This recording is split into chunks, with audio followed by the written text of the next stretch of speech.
आधी स्वतःच्या लेकराकडे लक्ष द्या, नंतर लोकांच्या लेकरांना नाव ठेवा. तर हा असतो बालवाडी न करता डायरेक्ट शाळेत पहिलीला टाकण्याचा परिणाम. तर नमस्कार मंडळी, स्वागत आहे पुन्हा एकदा नवीन रोस्टिंग व्हिडिओ मध्ये. चला तर मग सुरुवात करूया.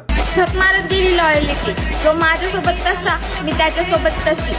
लॉयालिटी काय? लॉयालिटी असल्या फालतू बच्चेने इंस्टाग्रामवर येऊन देण्यापेक्षा चुकून नको थोडासा अभ्यास केला असता, तुझं इंग्लिश ग्रामर सुधारवलं असतं, तुला चहाच्या टपरी एखादी भांडे घासायची नोकरी तरी मिळाली असती.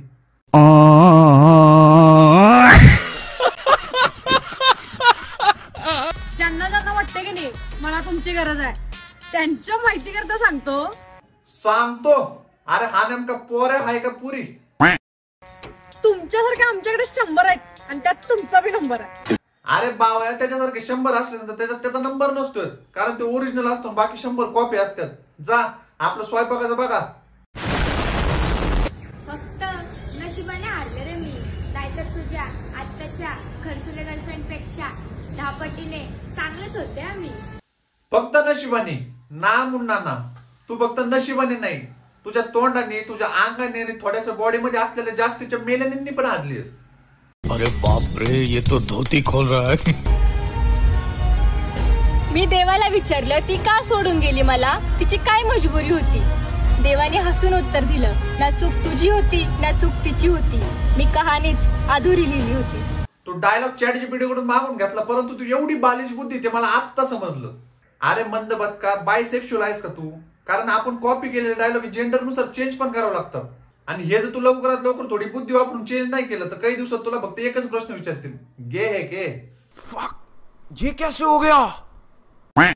तुम्हाला म्हणाले की तुझ्या हृदयात राहतो, तुझ्या मनात राहतो. अरे वेड्या, तुला कोणी तर फसवलंय, मी तर बारामतीत राहते. थोडस हिला सांभाळून घ्या, कारण दीदीचं आताच नवीन इंस्टाग्रामवर ऍडमिशन झालंय. बालिश म्हणून का व्हायना, पण थोडं समजून घ्या. किंवा तिला म्हणला की मी तुझ्या मनात राहतो आणि एवढं म्हणतोय मी बारामतीत राहतो, एवढी अक्कल नाही त्याला, त्याच्यातून तो फरक असतो म्हणून. तो मला म्हणतो इतकी मुलं आहेत जगात, मग मीच का? आता त्याला कोण सांगणार? शिंपल्यांचे शोपीस नको, जीव अडकला होत्यात.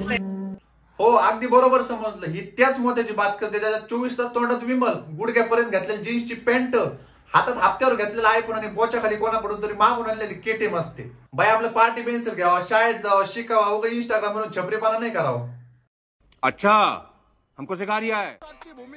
माझ्या आईने सांगितलंय गरीबासारखं राहायचं, पण समोरच्याला विकतच घ्यायचं.